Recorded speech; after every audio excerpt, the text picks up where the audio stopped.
Great to be here for many reasons. Apart from the fact that I like rats, I love to see faces, human faces. You are not behind a camera. Yeah, a couple of you are. You know, I've seen already a couple of names which I know behind there. But after the pandemic, seeing meetups in person with a glass of wine afterwards is for me like vacation. So really a pleasure to be here. We have a hot potato today, agility at scale. I'm gonna inspire you. I'm gonna make a general review. I'm gonna go from the fundamentals over what is in the market, what's happening, what are we observing, and then we open up the discussion. Also for the ones online, please feel free to put something in the chat if you want to discuss with us. Hybrid is always a challenge. I'm very happy that Nico has this absolute under control. Absolute kudos for you. Okay, to my person, thank you, Rene, for introducing me. This musicality in my accent already gave you the hint that I was born in Spain. Finished high school in United States, finished college in Germany, and stayed there for the first. I have been working 22 years in the telecommunications. I'm a software engineer, so I come from the software. When you speak with A1 on the phone, you are using some of my code. So I'm very proud about this. It's still running. So R&D Germany, Ericsson Germany, we did quite a few modules used in 4G.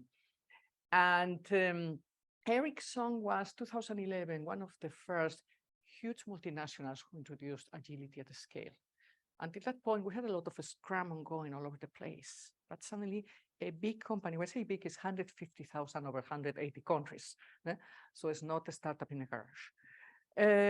Suddenly, we had agility at scale. And I had the honor to being in one of the first Scrum teams.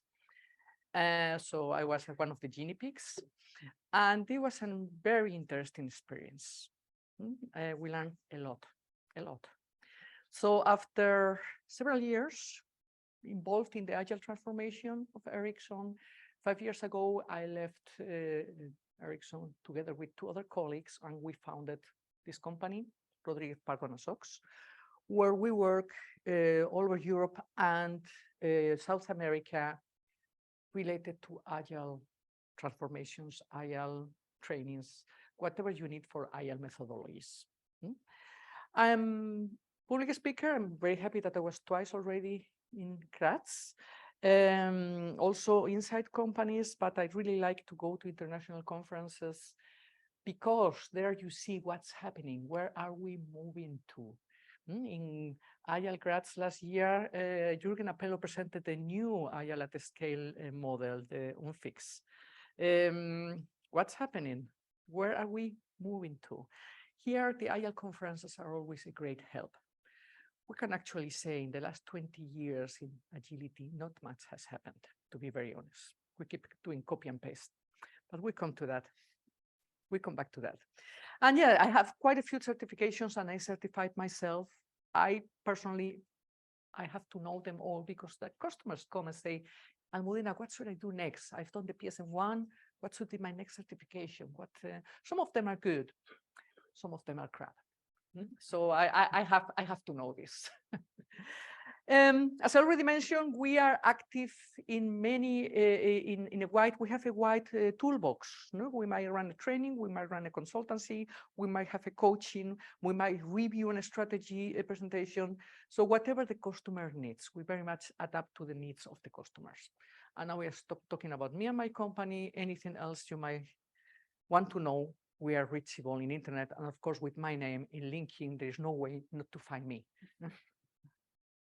Now, let's go to the very, very beginning. There is so much noise. There is so much noise in the industry. People keep calling, companies keep calling, say, Almudena, if I do a digital transformation, do I also need an agile transformation? How is this related to now we are by Industry 5.0 regarding some of the papers published? How is this everything related? What we have been doing over the last years with all the digitalization noise, which, by the way, Germany is running behind, but that's another story. We have been creating a lot of confusion too, also in the agile world. In many companies, there's a mixture of both, digitalization, IR transformation. You can run them separated. It's good to combine them. Because even if you create an amazing technology in your company, you have the best technology, even a 5G antenna for the communications, you still have the methods of last century and the mindset of management from the century before. No technology is going to help you. Even artificial intelligence won't help you either if we don't change the way we work and the mindset from our management. Just putting technology and buying the best tools and improving the connections, and it won't solve the biggest problem, the methodic. Now, coming back to the beginning, Forbes spoke about organizational agility and said a couple of beautiful things. The first thing is no sector is safe. We work with every sector, literally with every sector. If I look back from fashion retailers up to electromechanic, over to banks, over to transport industry, no sector is safe. It's impacting everybody. Every sector which has a degree of complexity, of course. Now, executives speak about achieving greater agility. Fine, what's that? And what I really like in this article is it's an ability. Thank goodness. Doesn't say that it's a method. It's an ability. All right. Excuse me. Adjust the strategy, empower employees, flexibility and speed, and accept change coming up. Not be surprised if after a year the customer might change their mind, because no customer waits for 1 year anymore for anything. So this is how we could describe agility. Yeah, I personally like it. It's not about speaking about methods. The problem we have with agility is that it's so much noise because it's so simple. Agility is so simple that anybody can do something that looks agile. Happened to me of a company, lady coming to me, oh, Mrs. Rodriguez, we in this company, we're agile. We did something different every day. Say, wait, that is chaos. So there is also a lot of noise about if you are agile, do you have to have DevOps? So you have to have DevOps anyway, with or without agility. And so here we also have around agility a lot of confusion because it's so simple. 4 values and 12 principles. That's it. And it has not been updated 20 years. And we are basing all our industries on this. Now, how do you apply it on the day by day? And that is something which Angel Medinilla has drawn for us. You're agile if you deliver continuously value, adapting to the customer, in teams setup, with a facilitator, never forget the Scrum Master, and in a mindset of continuous improvement. If you are doing this, you are working agile, who cares about the method? If you are missing one of these 4 areas, whatever method you have, we're going to have a problem or 2. So the team helps you to face the complexity. We have the collective intelligence. The customer helps you to know what he wants. And continuous increment help us to face, incrementally we face also the variability and the change. Good. So we might have a proper definition of agility for one team.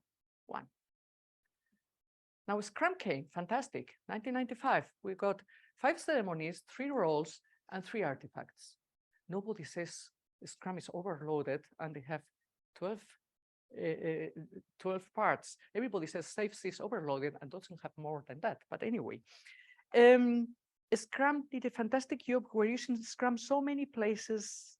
Fantastic. I love it. I was 7 years in the Scrum teams. It was defined for 12 people, 10, more or less. And Scrum solves locally one area. It's not business agility. It's Scrum. So when Sutherland speaks about twice as much in half of the time, twice as much here half of the time is not a great solution if you have a complete procedure from what the customer wants until he gets it. So we have to go one step forward. We have to go towards business agility, not about IT Scrum for 12 people. At some point, Nokia had 2,000 Scrum teams. Latest there, we realized Scrum is not enough. It's great, but around 2010, 2011, everybody began to notice it's not enough. So we need to think systemic. We need to go for the complete company from the very beginning, where the customer needs something until he receives the invoice. The complete value stream has to be agile. That's what we call the business agility. And here's where Tim Leffingwell, the creator of SAFe, we'll come back to SAFe, said we need a lean enterprise. It's not just a thing for teams, it's a thing for the business. The complete business has to be agile. Otherwise, we're just putting a lot of air in one wheel. And we wonder we don't move on. What do we have in the market? And I'm going to have a brief overview. Please, very clear is my subjective evaluation. Whatever I say from now on is the way I have seen all these methods working in companies. And if you are not my opinion, fair enough, because it's only my humble opinion from the way I am seeing all the methods around. Many of you might work know the State of Agile report. It is now in version 16, this picture. So 16 years long, the same questions are being asked in the industry worldwide. It began with one tool, version 1, but now it was taken over by another tool. And it is pretty much a good metric of having a feeling how agility is moving on in the world. Whenever I read it, I have the feeling what it's in this State of Agile report is what I'm seeing in the companies. So I will say no survey is perfect, but I do think this is pretty close to reality. It's my impression. And here we see, if we consider that 28% don't know, we don't know what they don't know, whether they don't know if they have agility at a scale or they don't know which methods they're using. And actually, for me, it will make me very worried. My company don't know what they're doing, but that's another story. If we take this 28% away, we have a clear winner from what is happening in the market. Why? We'll come back to that. Now, if we take a look at everything here, Scrum of Scrum. Scrum of Scrum is one meeting, one ceremony more. That's it. If you have 3, 4 teams, don't do anything else. Just one Scrum of Scrum. If you have 5, 6 teams, could it still work? Anything over 10 teams, Scrum is not going to be enough. You're going to need more than that. But for the first, as you are starting, you had one Scrum team or a Kanban team working beautifully. Second one, a third one arrived. Almudena, we need to scale. Start small. Scrum of Scrum is fair. Now, as soon as the whole thing grows, it's not a solution. It's just one ceremony more. And there are 60% which are getting along with that. Fair enough. 70% of the population works in companies under 100 people. So you can probably get along with this one. Perfectly fair. And it's free of charge. It's open source. Now, there's the famous Spotify model. Everybody familiar with it? Don't worry, because it doesn't exist. Spotify model doesn't exist. It's not that I say it, it's that they say it. This presentation, you can find it in InfoQ, and this is where some of the coaches said, there is no model. There is a paper, 2012, was published by some of the coaches in Spotify. They were planning to work. They didn't ever implement everything they wrote there, but the paper is really cool with beautiful names. And then on top, they did this excellent video where they described the way 500 people were working. And this paper was so popular, and these videos, they're fantastic. I mean, they're viral now, that suddenly everybody began speaking about the Spotify model. And the problem is I had now some companies trying to introduce the Spotify model. Now, Spotify model works if you have 500 employees in the music streaming industry in Sweden. Because that is where it was working. Now you apply it for a multinational with 150,000 employees, you can get in trouble. Because it was prepared or thought, or the thoughts they had for 500 people. So there is a lot of elements missing if you scale over thousands. Apart from the fact that they keep repeating that it doesn't exist. And in one of the last papers 2 years ago, which one of the coaches wrote, said, if you want to scale further, use SAFe. So anyway, but I still see companies using it because of the cool names.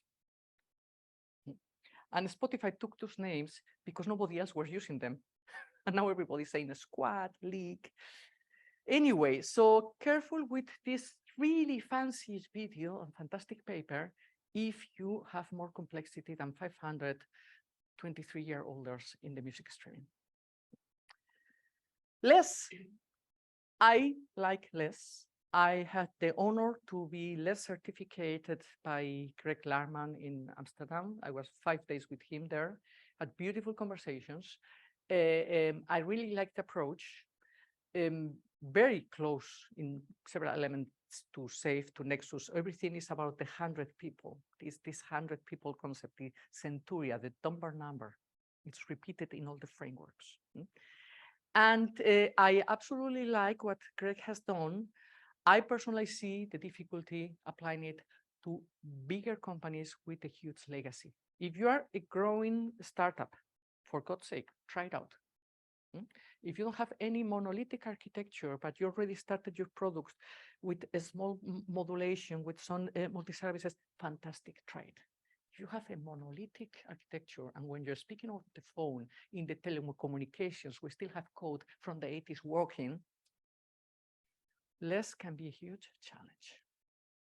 So the approach here is, from my point of view, for traditional company with a legacy, and when I say traditional, I say several thousand employees, can be a huge challenge. Greg Larman said to me personally that he had never applied it over 4,000 people, and he had no interest on taking it out of the IT. So if you only want to hire for the IT, then business agility is not possible here. Then you have the discipline agile delivery. We can have beautiful discussions. I'm open for it, like I say, and I'm open to hear other opinions. Discipline agile delivery, there are actually several companies trying it out. I might be biased, but when I see this, I see a waterfall with a bit of Scrum in the middle. So anytime I try to get along with the discipline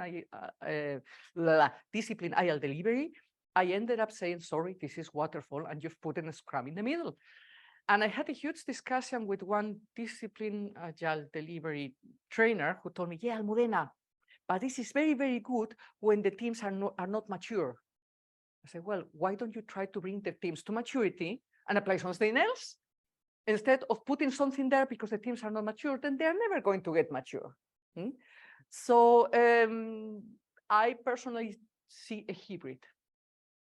Hybrid is something which many companies like, but then don't wonder if you have hybrid means you have a Bugatti and you're running in the velocity of a Seat Panda. That is hybrid. If that's what you're ready to accept, take it. But then people start complaining. We introduce agility, Almudena, and we're not, that the impact is not that big. Say yes, because you're doing hybrid. That is, in German, weder fish nor flies. So we put a bit of agility, but not too much. Then don't wonder if you're not getting very far. So, yeah, that is my opinion from discipline agile delivery. We don't change much, and we put some agility in the middle. Is my personal impression. Then we have Nexus, what the Scrum.org did. A Nexus is, again, 100 people working together.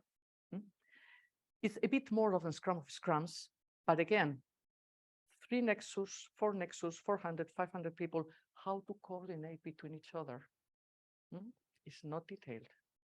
And then we have a Scrum of Scale, what Jeff Sutherland had, apart from our Scrum of Scrums, we also have the product owner synchronization, perfect. And several elements which are also applied for less. Probably doesn't make, if you apply Nexus, Scrum at the scale, less for 500 people, will make a big difference. If you really take a close look at it, it's pretty much similar, not huge differences. I like in less that they don't have product owners for the teams because I work that way. But it's pretty much the same. What do you do here with 1,000 people, with 2,000 people, with 3,000 people? And then the new kid on the block since January last year, Jürgen's new baby. He presented it here in Graz last year. When he began, and we are very close to Jürgen here, we are investors, actually, our company is investor from Unfix, and we're partners. So I'm sitting in the first row of everything. I really like Jürgen. He is a thinker. And everything he did in Management 3 series, amazing. And now he put all his energy here. I'm observing it. It's new. He began with the idea for small companies, so competing with Nexus and Co. In the last time he said more, yeah, it could be, you could have several bases. You could have several bases getting together. I said, how do you coordinate them? So I'm keeping an eye on this one. I want to see it working for several thousand people. Still, there are some companies who are beginning to apply it, smaller companies. So now he's presenting some examples already. We have little by little some experiences with Unfix. I have the feeling it's going to be something fantastic. This organic growth, this flexibility, fantastic for growing startups. I'm not sure, but I won't say anything yet. I'm not sure this is going to work for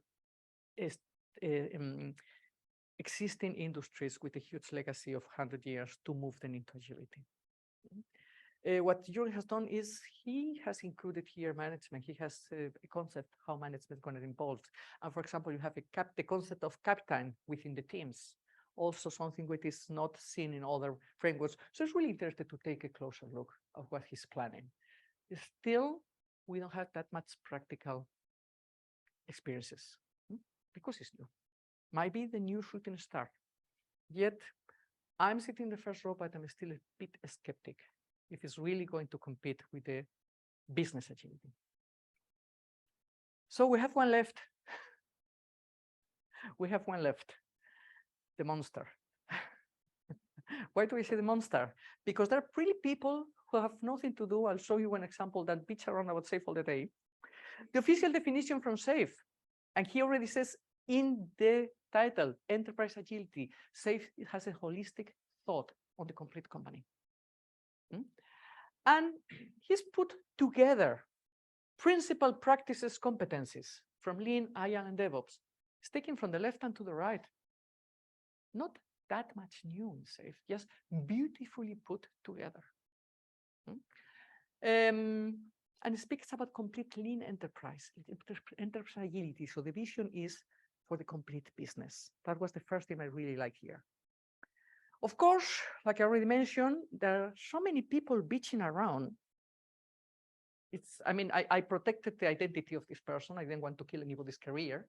But you have to be very bold to publish this in LinkedIn worldwide. I personally think before you publish here and you say, let's kill all the dinosaurs, let's kill all the Erste Bank, ÖBB, Audi, Mercedes, all the big companies, let's kill them. Can we really afford this? SAFe is complex, are you sure? Or maybe the companies where SAFe is being applied is complex. How do you handle 150,000 employees in 180 countries? Sorry, the complexity is there. We cannot ignore it. Anyway, this is one of the many. I collect a couple of beautiful things. It's funny what the people sometimes do when they drink a glass of wine. SAFe at a glance. Don't start bitching around in LinkedIn. I saw some of you drank one. Some numbers on SAFe, and of course, this is a commercial slide, but there are already 20,000 enterprises using it in many industries. I'll give you some hints. They have 500,000 trained professionals worldwide. So they really put a lot of energy. 150 people work for SAFE in Colorado, in Boulder. And yes, case studies show typical results. I'm always careful with these typical results. The good news is yes. The bad news is a huge effort behind. It's like saying, oh, you know, if you do a diet, you can just lose 5 kilos in 1 month. It's like, yes, but no more wine, no more beer, a lot of sports, taking a lot of letters, a lot of work. So to get here is not for free. It means a lot of discipline and doing a lot of homework. But yeah, there is developing very strongly worldwide. And here we have it. I must say, it took me a while to be friends with SAFE. So when I saw it for the first time, 2013, I thought, oh my God, so many years agility and now this. So my first impression was not that I said, it was not love at the first sight. By now, I'm pretty much friends with SAFE. And after working for a huge multinational with a Spotify model, I really missed SAFE all the time. So SAFE has thought further. SAFE goes on business agility. SAFE puts maybe 1,000 people together on the same value stream. Has a system behind. And SAFE is the only one who mentions the portfolio. He's the only one who really has a concept for portfolio and for budgeting. What do we do with the money? So there's some more thoughts behind. SAFE is open source, by the way. You don't need to visit the course, which I'm very happy if you come to ours, but you can click all over the place on the webpage and all the informations are there. Any of these areas, you click on it and you get a huge amount of information. So it is open source. You can play around with it. And industries using it, I will say all of them.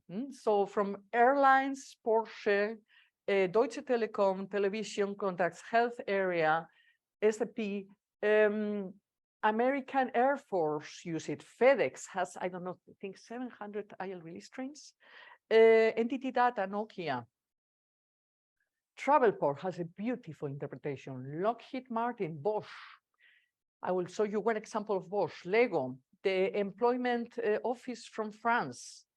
NHS in England. Standard, many banks are introducing SAFE. HSBC also, not only Standard Bank. Deutsche Bahn, of course. So many companies, no beginners, no startups. Companies which are there, very stable. I mean, the British health system, if we cannot do a revolution, we have to have an evolution to agility. And SAFE does take you a bit on the hand. For example, Bosch was presented short ago how they do the electric power steering from the steering wheel in the car. They do it with 7 release trains. That means they have around 500 people or 700 people doing hardware, software, mechanic engineer, and physical systems all together to have this piece put it in your car. How do you coordinate this with the Scrum of Scrum? A bit more complex. Put it together. I don't care which one you use. For me, personally, and from our experience, if we are in a company where Lean and Agile principles are understood, if they're in place, if we have the mindset of the people in place, any will do. If the mindset is not in place, none of them is going to help you. So this discussion about less or SAFE, I said, try one. If it doesn't work, take the other one. So I don't go into fundamentalistic discussion on methodics. I always look in here, is this in place? Did we understood the principles, why we are doing this? Because you wouldn't believe how many people call, oh, Mrs. Rodriguez, yes, we need you. We want to introduce SAFE. Say, fantastic. Why? Because we want to be agile.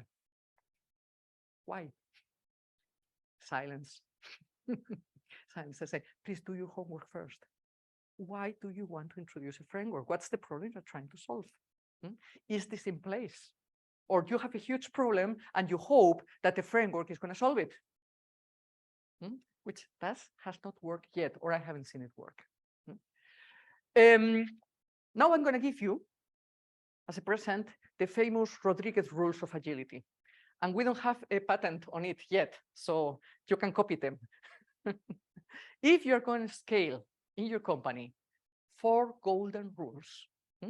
Number 1, if you don't need to scale, don't do it. Don't laugh, because I have a company visiting my SAFe courses in Vienna with 35 employees. So please think twice.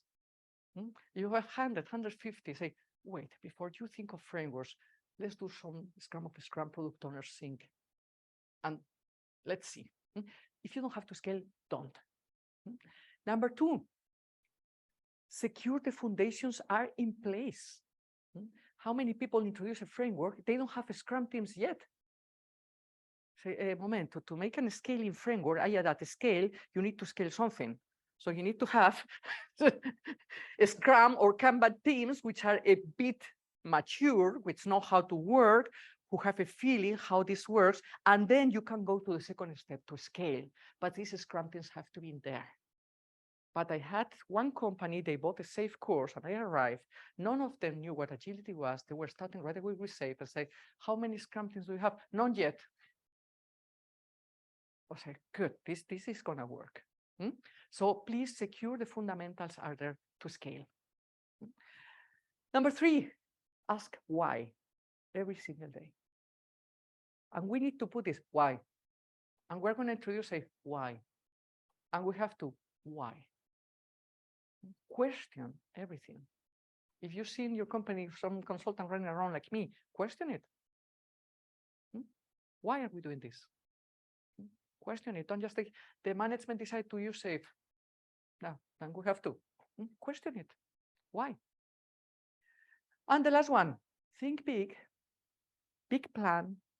Everybody's going to be agile in this company and start very small. Pilot, small groups. Look for a pilot where you cannot break anything and see how the company reacts to agility at scale.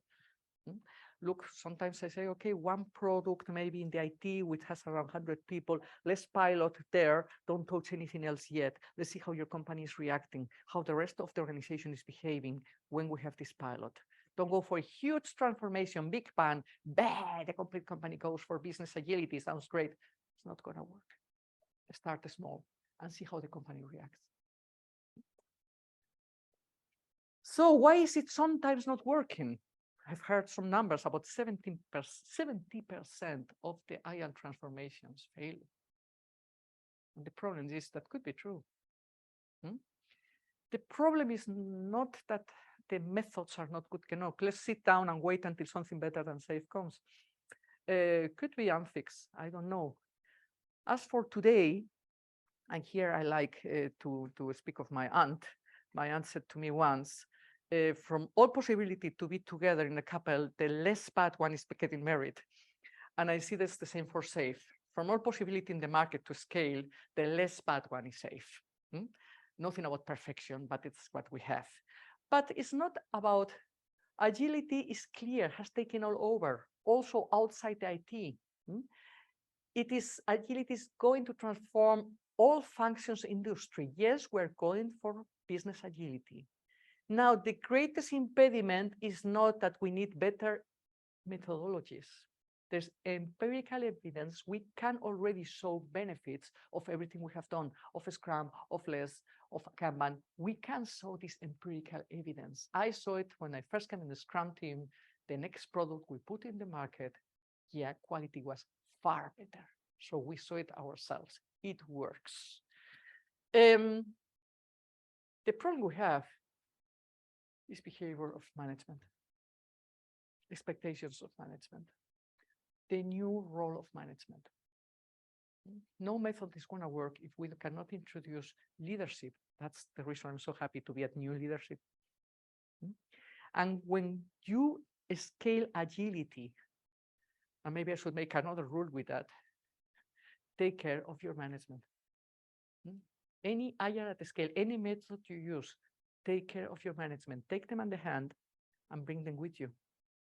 Because if you scale agility in your company, you not take management with you in the journey, we won't make it. Why? Here, I must thank Michael Küsters for this beautiful picture which explains all the problems we have. That is the problems we have. What a framework can do, a framework is only a framework, poor thing. The problem we have, and what does management expect when they buy a safe transformation? And my first role as a consultant is to check on this here. So how far are we aware of what we're doing? Whatever framework we're buying, what is the problem we're trying to solve? And what does the management expectation is on hiring safe consultants? If these three don't match, no framework is going to help you.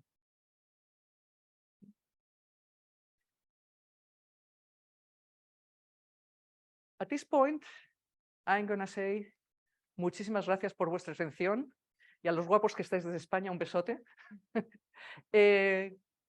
Thank you that you have been listening to me, and I open the questions now.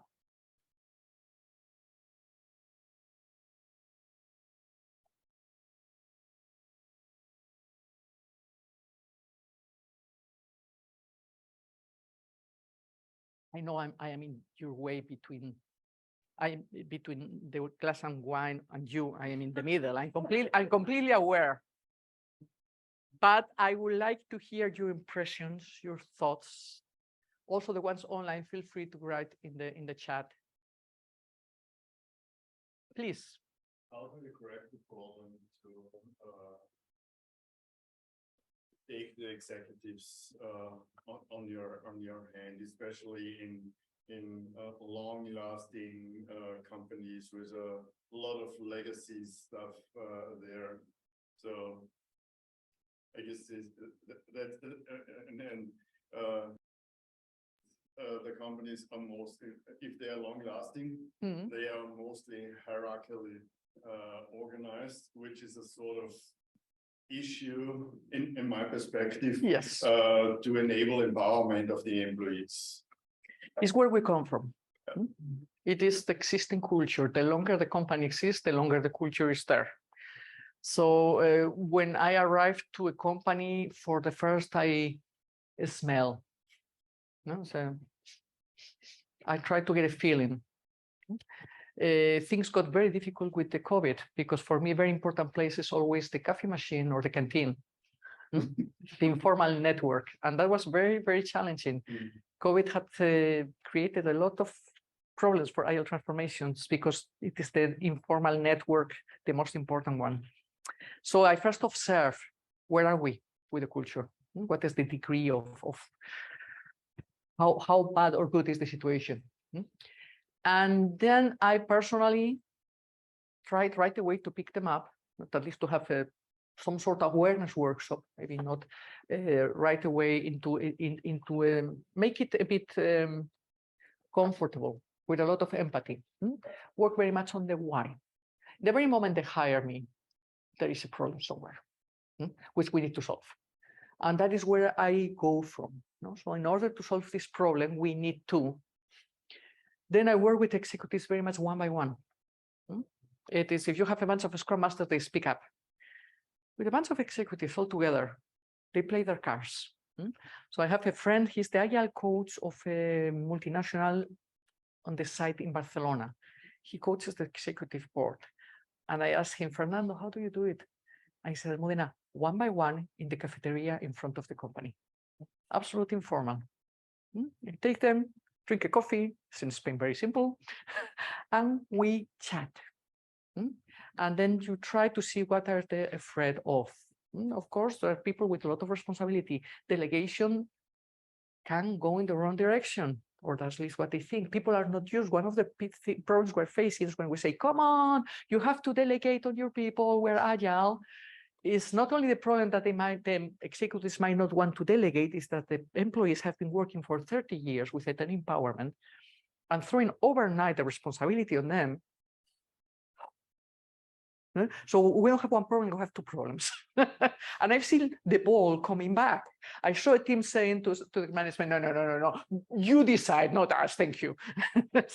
Same salary, more responsibility, no way. And so here we have to see what is the actual situation, how far can we go, And Jürgen Appello gives 7 levels of delegation, and then I take manager to say, okay, could we move 1 level further?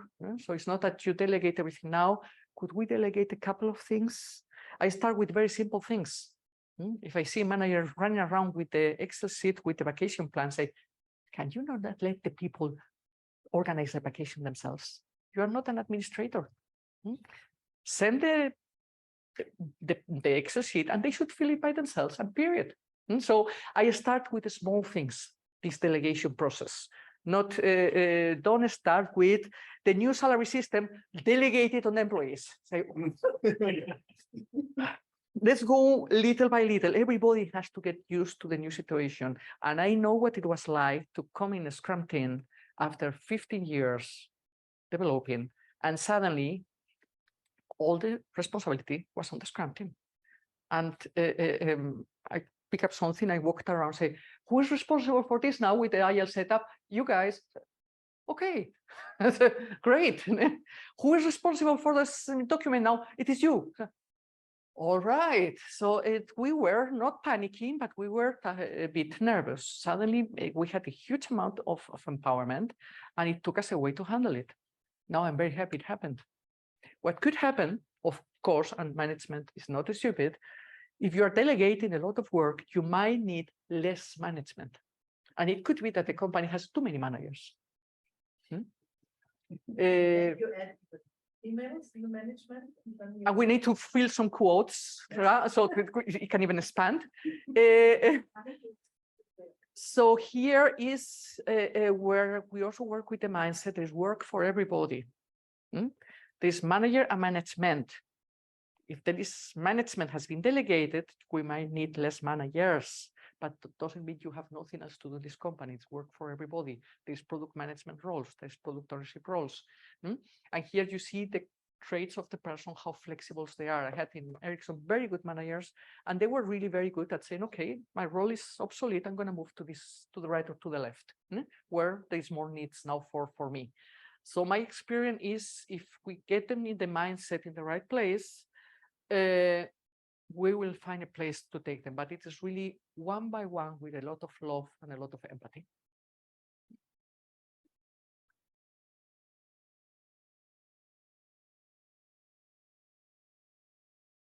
More thoughts, questions, please. Yeah, when you do an agile transformation, there might be a chance that people leave the company. Yes. Because of that. Yeah. Do you have any estimations how many there are? I can tell you exactly how many left Ericsson 2011, because the director we had at that point on time, he was not very empathic. And he made the general assembly with everybody and put a slide up saying we have 50 managers to match and 50 project managers to match. So yeah, empathy is different. But it was crystal clear. So he went through the front with the head to the wall. These roles are obsolete. And we had some people who moved to the left and to the right. I don't know if I will do it again like that, because it was a bit hard. But it was crystal clear. There was no questions. Some people left the company. They said, no, I want to be project manager, and I will look for another company as project manager. So some people left, some other said, okay, my role is obsolete. I will do something else. My role was also obsolete. At that point of time, I was doing quality coordination in the PMO, and that role disappeared. Only I was software engineer. I moved into software development again. So I also had to react to the change. So from this point of view, I've seen people leaving. And two things are sad. One, we didn't miss them. And two, some of them called me later, and Almudena, in my new company, we're introducing agility. Could you support us? So that's what I learned. Running away from an agile transformation doesn't really help nowadays. It cuts you.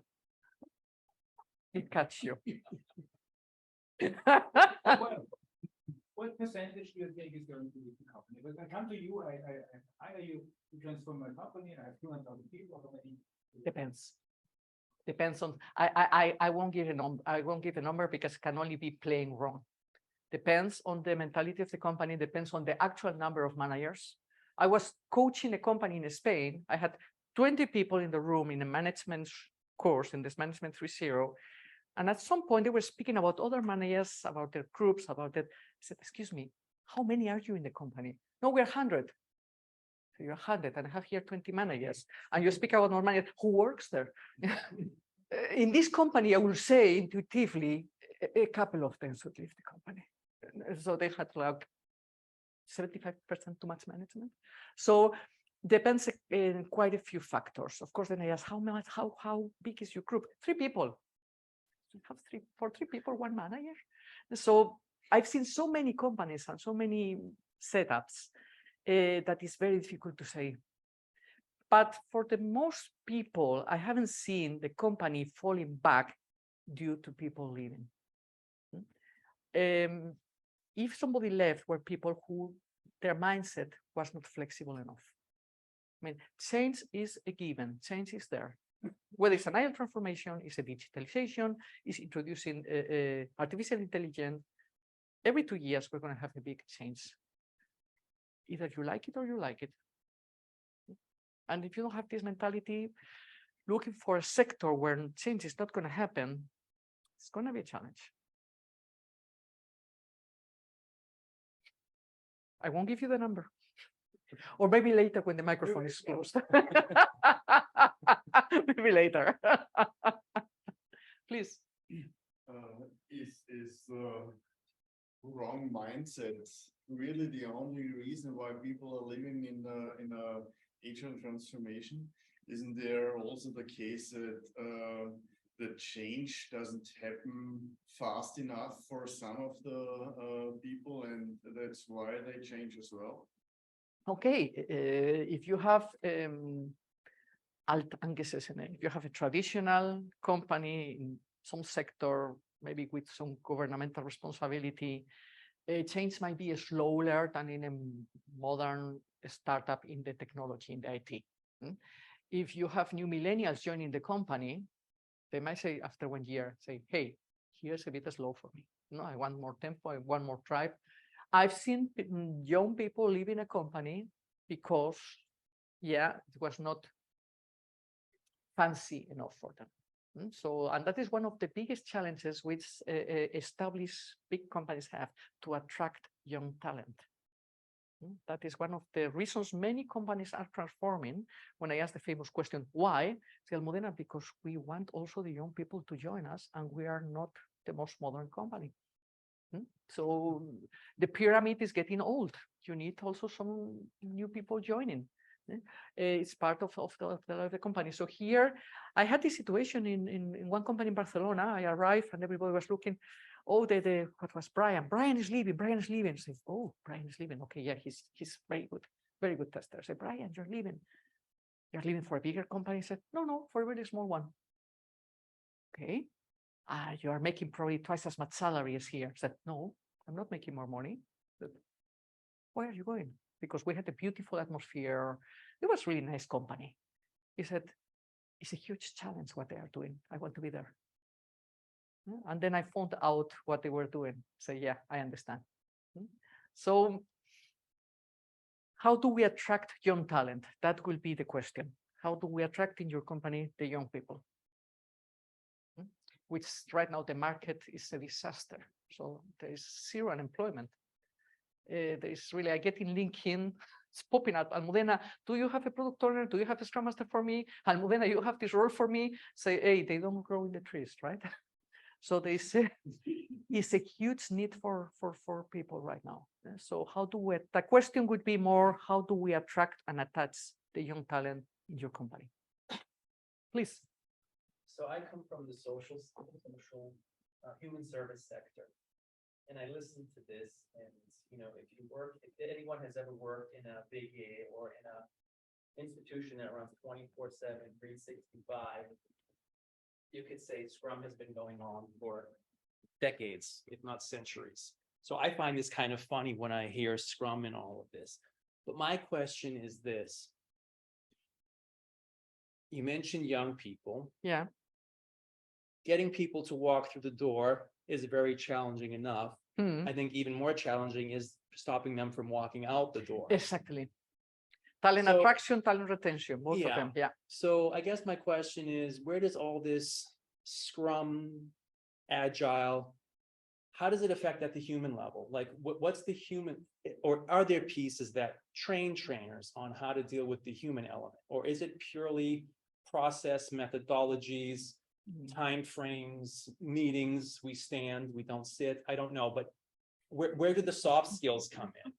Yeah, I get your point, and I mean you're right that this Because the young people are tuning into that and not whether they have a fruit bar, beer on tap, ping pong. I don't know what, you know what I mean? It's they're tuning in and they're becoming more and more sensitive to reading people, to getting the pulse of the group, of the company. Are they feeling accepted? Are they being acknowledged? There's neurodiversity, there's a whole span of things going on. Coming So back how to is this all your addressed? point that there's not much new what you have seen. I mean, the only thing we've done with agility is to put common sense on paper. I mean, if you look at the agile principles and values, I mean, it's pure common sense. Talk to each other instead of reading a document. So it's like, we needed agility to come and tell us. So you're right. So it does address it tries to address these human soft skills. in a way. Coming back to the first line of the Agile manifesto is individuals and interaction. It's the first where we say, trust the people talking to each other and not Jira or not the document. So this is one of the first approaches. We said we look more for the individuals talking and not on documentation. We trust that the people are face to face these 15 minutes a day or whatever we might have on ceremonies, that the people talk to each other. That's where the human factor came, because otherwise we were regulating with requirements documentation and Jira. That was the way we regulated communication. It also came out of IT, no? So it's not, it was like a very clear structured 0-1 thing. I mean, yeah, and creating complex things, but not between humans, but between machines. Yeah, I mean, with my requirements doc specification, the ones we received for our work was 350 pages, also very clear, plain wrong, but nobody saw the need to talk to us about it. No, we got the document sent, and whatever conversation was not needed. And then they realized, oh, we could talk to each other and have more clarity. Coming back to your point, there was a moment where the people stopped being resources and moved on to be employees. I still have many companies speaking about resources. So for me, the biggest change agility brought is speaking about people and not about resources. And here we created one figure which brought the soft skill in, that was the Scrum Master or Agile Coach or Kanban Master or whatever we want to call them. This person is the one, and where I have huge trouble also with management to explain, they have to pay for this person who does nothing productive. I had a company when we started creating the position of the Scrum Master, and they look at the job description, Almudena, this person is doing nothing. Say, excuse me, read it. It's 2 pages. Yeah, but still, it is, you know, it is sort of, it's here a bit hippie. How do you sell soft skills responsibilities within an established company? That's one of my biggest challenges. Sitting in front of manager explaining to that he needs 80,000 brutto for a senior Scrum Master, which I really need to move on. We created the figure of the Agile Coach, and it's the one at least brought the concept of soft skills. I say Agile Coach, we have Scrum Masters. Nomenclature is a bit complex because Scrum Master is a horrible name, but it's in the literature. And whatever you want to call it, we introduce these figures. And those are the ones who are promoting more this soft skills area. So at least we have them now. But you are right, nothing new. We haven't invented much in the last years. Well, we keep repeating the same things with different names. I mean, look, OKRs are now big fashion. Everyone wants them. They're from the 70s. Please. Is the only reason because they're in the 70s? Is this one of the reasons because those managers are from the 70s that you always need to measure everything? Does measure help us in this progress? Can you measure culture in different dimensions? Can you measure agile maturity? Is so much more like putting trees in the earth and letting them grow instead of having control over progress. I don't know what, but I think in larger scale companies, it's necessary. And you're speaking to a metrics freak. I was 2 years quality coordinator, and I'm in German say I'm Gesädigt. If you're measuring something, I come and say, show me your metrics. I have a hate-love relations to metrics. You need to measure something. I think it was Deming who said, in God we trust, the rest have to bring data with them. So on the other hand, tell me a metric and I tell you how to put it in place. There's always a way to reach a number, completely legal. I am Latino. You want a number, I give you a number. So something what I learned too, if we have to create certain numbers, we will find them, even if we need to run the company against the wall to reach the numbers. That is the biggest problems with KPIs. If they focus on the KPI, we will reach the KPI, even if I have to kill my colleague. So there is this situation with metrics. Yes, we need them. Now, which one we take? And I had this a couple of weeks ago, I presented results of an agile transformation with some sentences and some pictures. What we have done, we had put the ceremonies in place, we had created some maturity in the teams, they were coordinated with each other, they were taking responsibilities, they were delivering commitment pretty much on time. And one of the managers told me, Almudena, I was expecting some metrics. I said, okay, fair enough. What do you want me to measure? Silence. What could we measure? What do you want to reach? Yeah? So before you put a metric in place, ask why. What is this metric for? What are we trying to reach with this metric? What is the goal of this metric? And then, yeah, we surely can metric. And what I like in key results, and you have 3 or 4 different measurements for an objective. 1, you can fake it. 2, maybe. 4, it's more difficult to manipulate. So 4 key results together give you pretty much approach. The reason I say always a wide variety of metrics, measure different things, and all together, each of them will be plain wrong, but together will give you a picture where are we heading for. So yes, we need to measure. And the 1 million euro question is, what do we measure? So if you want, we have one company, 2019, introduced SAFe, and management had the brilliant idea, we're going to put a KPI on story points. They have to reach 100 user story points per PI planning. Why not 200? You want points, you get points. So I try to take management in the hand. I say, fair enough, we're going to measure something, but let's think twice. What are we reaching here? Please. Maybe a quick comment to this question. So I think measuring is really important if you know what to measure and if you really measure the objective. So if you have the KPI measuring the objective. But I think one approach that I heard a couple of weeks ago in the Vienna meetup was that you might not want to quantitatively measure everything, but you want to look at behaviors. So if you were talking about, can we measure culture? Yes, maybe, because if we know which behaviors to look out for, then you can say, okay, this behavior is probably much more agile than the other one. Like, for example, how do the people in the company react to criticism? So this, you can have different ways of doing that. And one way indicates much more agility than the other. And I think there was from APEC, this guy presenting his framework of agile behaviors, and there were like kind of 83, I think. So there's a lot of dimensions that you can measure or see agility in. So there's a couple of things to look out for. So my question, sorry. No, please, no, I'm very interested. The question is very different. So if you want to comment on that. No. Okay. Question is about Unfix. So you were mentioning Unfix. The only thing I know about Unfix is Jürgen Appel's talk from last year. Yeah. And to me, it felt more like introducing terminology for stuff that is there, model it, be clear about how stuff is working, but not a lot of process. Am I wrong in this? And how would you feel that Unfix is any different than, I don't know, Spotify or anything else that doesn't have this process component into it? Like I say, Spotify was one paper they wrote 2012. And that was all the documentation that were ever on the model.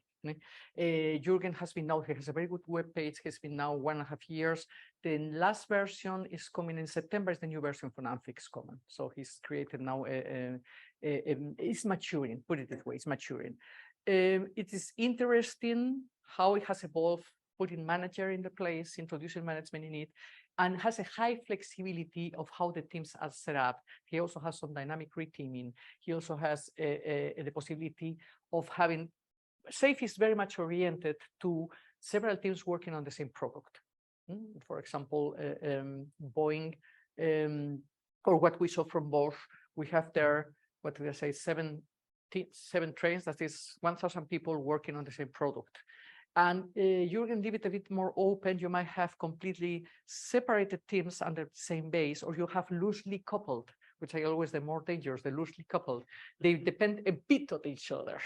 And I had a company with loosely coupled teams. We didn't see the need of API planning. I said, they need to talk to each other, even if they not depend completely from each other. So you can leave it more open. And this openness is where I'm looking into. I don't have an opinion yet because I like Jürgen. I've read all his literature. I follow him now for years. I'm in contact with him. I'm invited to the investors meeting. So I'm still observing. What I see is far more flexibility. There are quite a few roles, and what you said, this much flexibility doesn't put processes in place. Is this going to work? Maybe for young companies. Can we put this in an established multinational? Break the processes? Here I'm a bit, maybe I'm getting old. Here I'm a bit careful to have an opinion. I think maybe next meetup when I'm invited, we can speak about Amphix. Thank you. Oof, great discussions. Thank you very much. About the ones online, anybody who might have any question in the chat?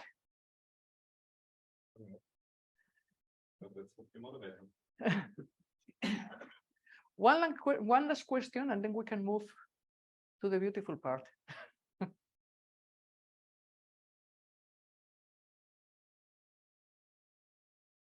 What is your biggest challenge with your work? My biggest challenge? Wow. You can already go and have a wine. I have to think.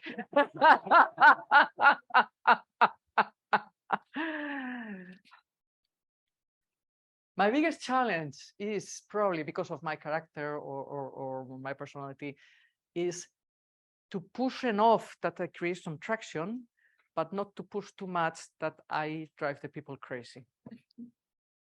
So, yeah, because I mean, if you're, like, say, a consultant in pantoffels, so a consultant who comes and does not disturb too much, puts a bit of change, and we don't want to create any noise at the customer, and you don't change anything. Now, if you push too much, you might hurt feelings. So you have to look for the measure. How much can I push for change, that something move, but not push too much that somebody gets hurt? And this leverage is something which I will never get 100% proficiency. Is that I don't like being at the customer and doing nothing. I like to create traction, make some noise, provoke. And then you have to measure. Some of the companies really take it and say, okay, Almudena, come more. And other ones get a bit frightened. And then this measurement is where probably my biggest challenge. Yes. Thank you very much for the beautiful discussion, great questions. And thank you to the ones online. And it's been a pleasure to be here. And in case you have any interest on being part of the SAFe course in September, here we have the organizer, Rene. He's staying the rest of the evening here. And yeah, I'm happy to move on to the second part of the evening. Thank you very much.